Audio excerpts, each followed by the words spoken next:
I sense amongst some in my country disillusionment, but in others I sense a burning anger.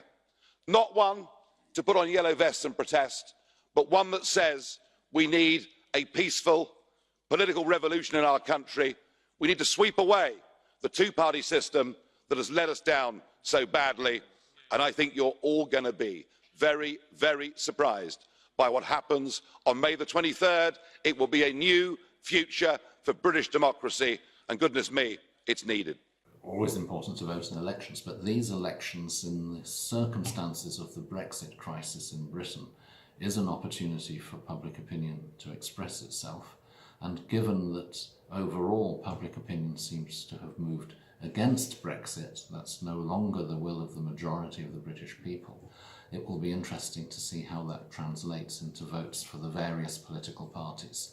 It'll be important to see the total votes, not just the seats won. I think that the elections for the European Parliament will still to some extent be about the situation in the UK. How can they not be when we still don't have a clear understanding of what our relationship with the European Union is going to be?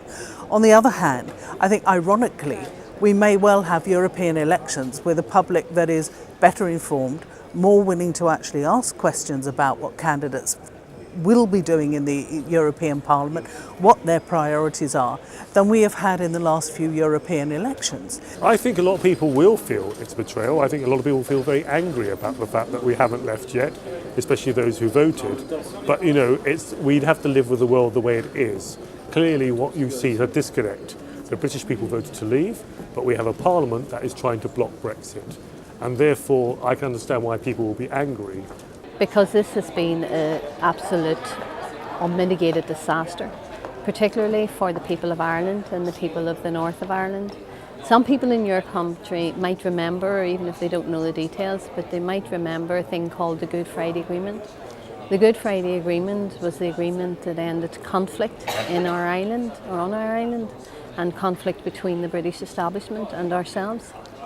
And basically, in this agreement, it stated that the constitutional position of Ireland would not change unless we, the people who live in it, consented to it. And we didn't consent to this mess. We didn't consent to be dragged out of the EU against the democratically expressed wishes of the people who voted to remain.